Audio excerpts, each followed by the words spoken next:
Olá, tudo bem? Você está assistindo ao Let's Talk. Eu sou a Karina Francisco, jornalista aqui da FGV-AESP, e esse é o Adalberto Silvestre, gerente de parcerias de agências na TikTok, professor aqui da FGV e também ex-aluno, fez o mestrado profissional em administração. Obrigada por estar aqui hoje com a gente. Um prazer poder trocar com vocês. A gente trouxe o Adalberto aqui para falar um pouquinho sobre como lidar com diferenças culturais nas empresas. No mundo tão globalizado que a gente tem hoje, né, tão interconectado, é extremamente crucial que isso aconteça. Então, para começar, o Adalberto queria falar assim, no mundo ideal primeiro, né? Como as coisas deveriam ser, como a diversidade cultural devia ser nas empresas. Deveria ser o natural, que seria aceitar e receber todas as diversidades, né? A gente acabou de passar por uma pandemia. Uma das riquezas que a pandemia trouxe com o home office, mesmo no Brasil, né? Falando de diversidade cultural no Brasil, as empresas começaram a contratar talentos do Brasil inteiro, ou seja, a gente quebrou certos preconceitos sobre tecnologia, pessoas do Norte, Nordeste, mulheres e trabalhando com tecnologia, coisas que quebram o preconceito, ajudam a construir uma cultura forte, trazem resultado. Então, essa diversidade de pessoas culturais enriquecem muito a produção, a inovação, o respeito, né? É um exercício. Eu mesmo hoje tenho vários clientes onde ela está 100% online e tem profissionais do Brasil inteiro trabalhando lá e você vê que tem um diferencial trazer essa cultura para o negócio, né? Então, traz um olhar diferente que soma aos olhares que a gente já conhece, muito do eixo Rio-São Paulo, né? Então, quebrar isso, mesmo pensando no cenário brasileiro, não só pensando nas empresas internacionais, é um ganho muito importante, assim, para pensar negócio, pensar em cultura, criar cultura forte, que é o grande diferencial que eu acredito que gera para as empresas, né? Gera muitas vantagens, né? E quais estratégias, quais políticas, né, a gente pode estar implementando para ajudar nessa compreensão maior de todos os colaboradores, para todo mundo estar preparado para isso? Acho que tem várias coisas que a empresa pode fazer, pensando, por exemplo, em parceiros de headhunters, por exemplo, se alinhar com empresas que realmente tenham esses valores também, que estejam acostumadas a olhar para essas pessoas diferentes. Querendo ou não, para chegar nesse nível, a gente precisa quebrar alguns preconceitos. Então, a liderança tem que começar a trazer esse tema para a pauta, trazer dados que respaldam essa mudança de atitude. Então, por exemplo, quando a gente fala de trazer pessoas de diferentes culturas, localidades, a gente tem um estudo da McKinsey e várias outras consultorias que mostram o quanto que isso traz resultado. Então, não é só uma discussão de conversa de bar, né? A gente tem dados que comprovam que isso gera mais resultado para as empresas. Então, se gera mais resultado para as empresas, a gente precisa quebrar uma cultura que já foi assim por 50, 100 anos e não é uma coisa fácil, né? Porque, no final das contas, a empresa por 100 anos foi assim. Então, entender que isso é um trabalho de construção, mas precisa começar, né? Então, quanto antes a gente começar, melhor para a empresa. Então, tem várias coisas. Pensar internamente, mas pensar também nos parceiros estratégicos que ajudam a trazer essa diversidade, essa cultural para a empresa também é fundamental. E a diversidade cultural, a gente está falando de muita coisa, né? Tanto de localização, da origem, etnia, né? Raça, o gênero, tudo isso engloba a diversidade cultural, né? E na sua experiência pessoal, você hoje trabalha com parcerias, né? Numa empresa global. Então, você lida com muita gente. Como que foi a sua experiência em diversidade cultural até aqui? Tem várias coisas, mesmo na empresa que eu estava anteriormente, várias coisas que a gente precisa trabalhar. Por exemplo, hoje a gente trabalha no Brasil. E eu trabalho numa empresa super internacional, mas o Brasil, por mais que exija o inglês, né, no processo seletivo, etc., não necessariamente todo mundo tem esse conhecimento do inglês para ter acessar os materiais, entender. E a gente lida com clientes onde muitas vezes nosso material é em inglês. Então, de que forma que a gente briga e faz com que a gente tenha conteúdo de fato para atender as necessidades locais, né? Outra empresa que eu estava anteriormente é uma empresa super, ultra, mega global também, né? Então, a gente tinha muçulmanos, a gente tinha pessoas de diversas religiões. Como que essas pessoas são representadas até mesmo no material de comunicação, né? Um dos projetos que eu troquei lá nessa empresa falava justamente sobre trazer a diversidade do ponto de vista de comunicação. Pegar um exemplo, parece bobo, né? Mas uma empresa sempre representava o indiano com uma forma pejorativa até, né? Com uma pessoa muito com trabalho braçal, e no final das contas tem diretores, executivos, CEOs indianos dentro da própria empresa, assim, de que forma que a gente poderia trabalhar para trazer uma representatividade melhor sobre esse público. Isso vale para todos os públicos, mesmo quando a gente trazendo esse recorte para o Brasil, né? A gente acabou de ter um caso super conhecido que estourou, né, de uma mão que aparecia era um produto de limpeza que aparecia na Bahia, e as pessoas começaram a criticar, pô, a gente não é só isso, a gente não é só só limpeza, né? A gente faz tudo. Então, trazer esse tipo de representatividade é um exercício super importante e traz resultado. Dar um exemplo sobre isso, de quando que a gente conseguiu trazer essa diversidade, a gente começou a fazer um capítulo América Latina. Foi um sucesso, assim, de público, de audiência, de crítica. Realmente a gente conseguiu trazer visão de negócio para o mercado local. Então, mesmo empresas globais precisam ter um olhar local para trazer um resultado realmente que identifique as necessidades locais de cada região. Então, é um desafio enorme, mas dá para fazer. É só ter interesse de verdade, entender o impacto que isso pode gerar para as pessoas, para as empresas e para a nossa comunidade. Quando eu falo comunidade, são os clientes, é a sociedade, enfim. Isso gera um impacto muito, muito grande, que vai além do negócio, mas no negócio isso tem um impacto visível. Esse projeto, por exemplo, que eu toquei, foi um projeto assim que em 3, 4 meses a gente já viu um resultado absurdo. Então, assim, quando a gente tem interesse de verdade, quando a gente coloca a mão na massa e a gente tangibiliza isso e sensibiliza as pessoas, o resultado vem muito rápido. Isso é muito enriquecedor e gratificante para quem está envolvido. Então, é muito legal. Mas tem que estar alinhado com a estratégia principal da empresa, né? Ela tem que estar na espinha dorsal dela. Exato. Eu sempre falo isso, né? Quando a gente fala de cultura de empresa, valores, não é uma coisa que um diretor, um executivo foi lá e pensou e vamos colocar porque é bonitinho. Sempre tem uma estratégia por trás. Então, a gente mesmo como profissional, a gente precisa ter essa leitura de entender por que daqueles valores, por que a empresa está trabalhando naquilo e o que aquilo vai trazer de bom para a empresa. Então, ter esse exercício, e eu vejo muita dificuldade, muitos profissionais, de ter leitura de organização, leitura cultural das empresas. Porque, no final das contas, tudo isso, como você falou, tem um objetivo claro para a empresa, né? Então, quando uma empresa tem um valor do tipo, a gente precisa ser rápido, por que a empresa precisa ser rápida? Tem um objetivo de negócio ali, né? Então, entender esses valores da empresa e tentar incutir ele na gente mesmo e trabalhar para a gente se adequar melhor ao ambiente onde a gente está, é fundamental para que a gente seja um profissional melhor e consiga alcançar os objetivos que a gente quer de carreira também. Com certeza, mas existem conflitos, tem desafios, né? Muitas vezes situações bastante delicadas, né? Que beiram aí ao preconceito, ao crime, ao assédio. Como que a gente lida, como que a empresa se prepara para esses possíveis conflitos que possam surgir? Esse é um tema super espinhoso e super sensível, mas está claramente no nosso dia a dia, né?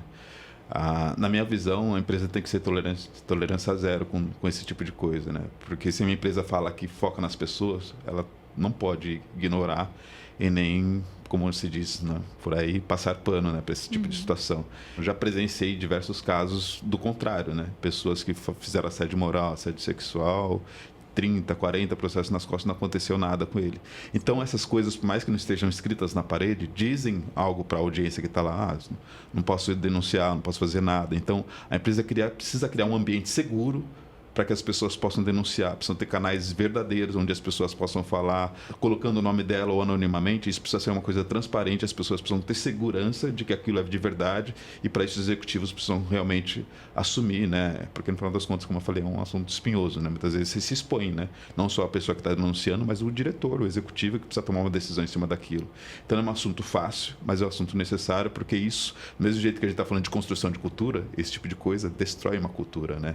Então, naturalmente, o jovem ou qualquer pessoa, dependendo da fase que ela está de carreira, ela vai entrar num site, vai entrar no LinkedIn, vai entrar no Glassdoor para pesquisar sobre aquela empresa e claramente você percebe onde isso acontece ou não pelos depoimentos que acontecem lá. Então, não existe empresa perfeita. Existem empresas que estão interessadas em construir um ambiente cada vez melhor e o melhor possível para todos, né? Então, a transparência, a sinceridade, acho que é um elemento fundamental e precisa ser tolerância zero com qualquer tipo de coisa, não só de preconceito, mas a questão da diversidade hoje é muito importante, né? Mulher, é respeito, né? Então, quando a gente fala de cultura, diferenças culturais, acho que o elemento que ela traz mais importante é o respeito, né? As diferenças.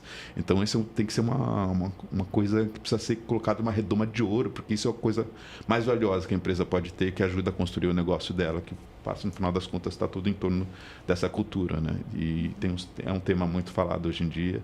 Eu acho que o objetivo disso é entender que isso realmente gera valor para as empresas, né? Hoje está criando uma leve pressão, né, para ter mais isso, mas na realidade, onde a gente está no Brasil? A gente está chegando lá, a gente está no começo, como que está?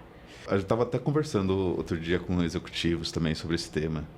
Acho que é uma questão de realidade Brasil. é a realidade de cada empresa. Cada empresa tem uma realidade muito específica. Você pode ter empresas no Brasil que estão super bem, empresas que estão super indo mal, né? E mesma coisa em ambientes, em empresas multinacionais, empresas europeias, que a gente fala, nossa, lindo, maravilhoso, aí você entra lá, não é tudo isso. Então, muito da personalidade de cada empresa. Então, acho que não é uma coisa, não é um fator Brasil, acho que é um fator mundial, de a gente tem a necessidade de olhar para as pessoas, de construir uma cultura forte, mas ao mesmo tempo saudável, que no final das contas ajuda a construir um negócio que realmente tenha longevidade, né? Então, olhando para várias empresas que eu já passei, mas também que eu acompanho, é uma questão muito de empresa a empresa. E empresas têm DNAs específicos, né? Elas são muito diferentes e elas podem ser boas ou ruins. É muito do olhar que as pessoas que estão na liderança ajudam a construir. Eu sempre falo que a lojinha é sempre a cara do dono, né? E se a gente olhar para as lideranças das empresas, a gente vai ver que realmente eles conseguem transmitir os valores ou os contras-valores que eles têm. Empresas muito grandes podem ter culturas, microculturas ali dentro, né? Então, você olha para aquela liderança, você vê uma área que é maravilhosa e outra área que é muito diferente. Tem a ver com a liderança, né? Então, a alta liderança precisa olhar para quem está abaixo dele, para que eles realmente estejam alinhados e construir um ambiente saudável para todo mundo, né? Então, mesmo uma mesma empresa pode ter ambientes completamente diferentes, né? E hoje isso é uma pauta para alta liderança no Brasil? Eu acredito que sim. Está sendo discutido? Eu acredito que sim. Se a gente analisar, hoje todo mundo está falando de ESG, uma série de outras coisas, né? Está se falando disso porque justamente o mercado reconhece que isso gera valor para a empresa de mercado. Então, na medida que isso gera valor e cultura é um elemento importante, o mercado tem que olhar para isso e alta liderança, entendendo que isso impacta no resultado final e percepção de mercado, é um assunto que precisa ser discutido. A sua provocação é muito interessante, porque muitas vezes se discute no ponto de vista de comunicação. Vamos falar que somos assim. Não necessariamente entre o discurso e a prática existe um abismo, né? Quanto mais a gente reduzir o discurso e a prática, mais perto do mundo ideal a gente vai estar.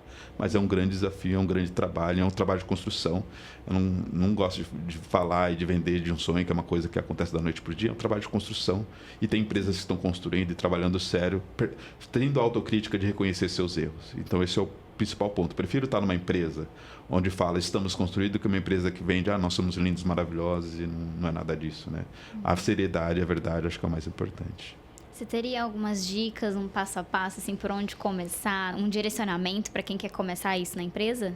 Acho que a primeira coisa é evitar os erros básicos, né? Quando a gente fala de mudança cultural, muitas vezes, por exemplo, vamos fazer um processo seletivo para estagiário, vamos começar para os estagiários, não.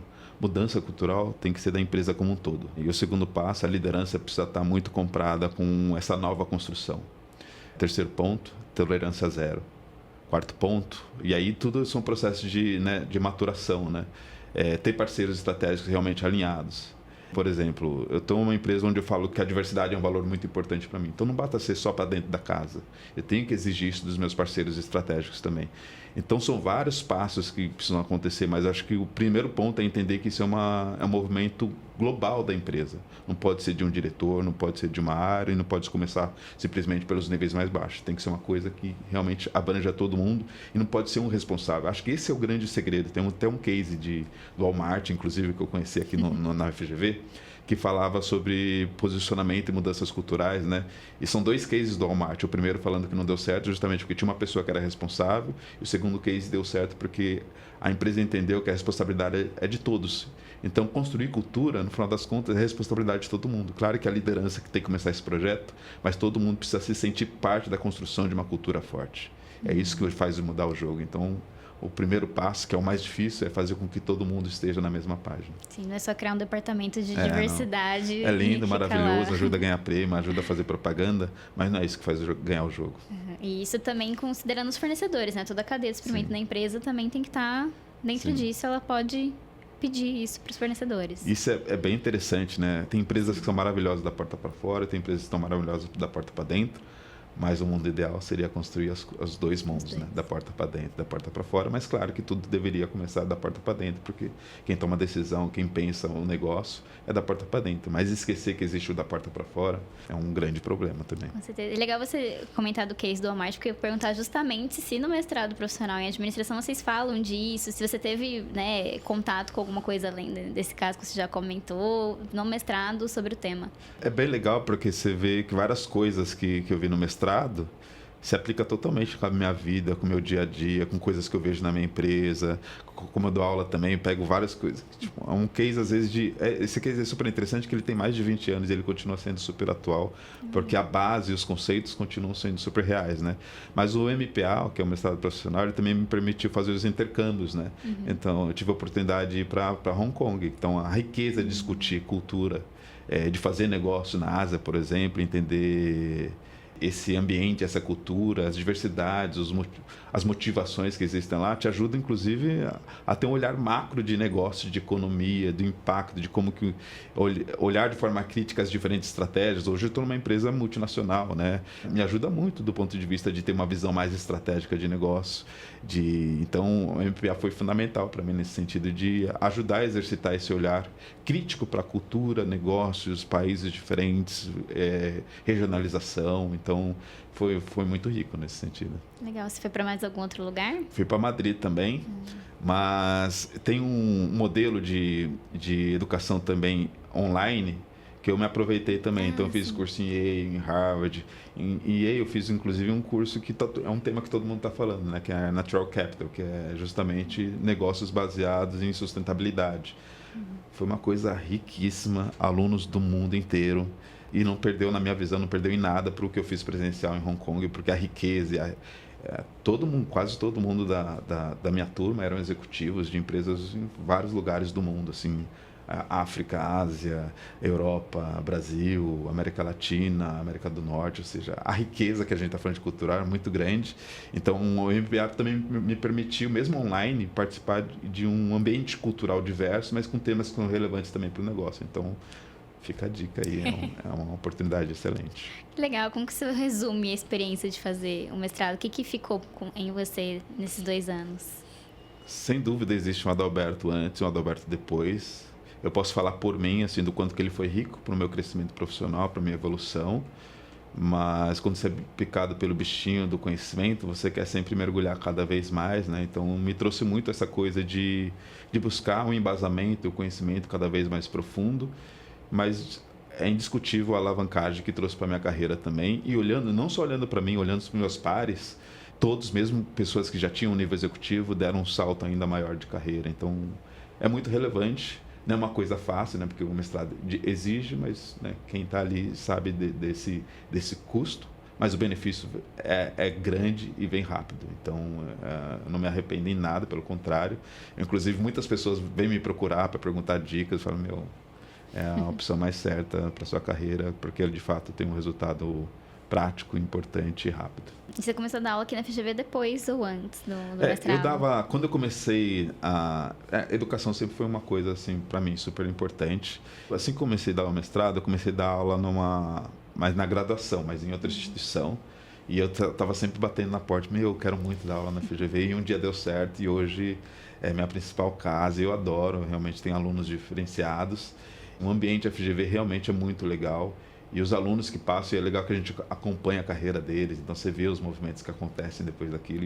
E educação, como eu falei, é uma coisa que eu gosto bastante. E agregou muito para a minha carreira. Eu sou um cara profissional de empresa mesmo, mas ter esse lado, estar conectado com o mundo acadêmico é importante também para mim, porque conecta com tudo de novo que está vindo. Então, por exemplo, uma das coisas que o MPA me trouxe, depois quem quiser pesquisar, o cara chama Thales Teixeira. Ele é um ex-professor de Harvard. Ele escreveu um livro que é best-seller nos Estados Unidos, que chama Unlock the Customer Value Chain. E o cara que me apresentou isso foi meu coordenador, né, que é o Leandro Guissoni, que talvez vocês conheçam. Sim.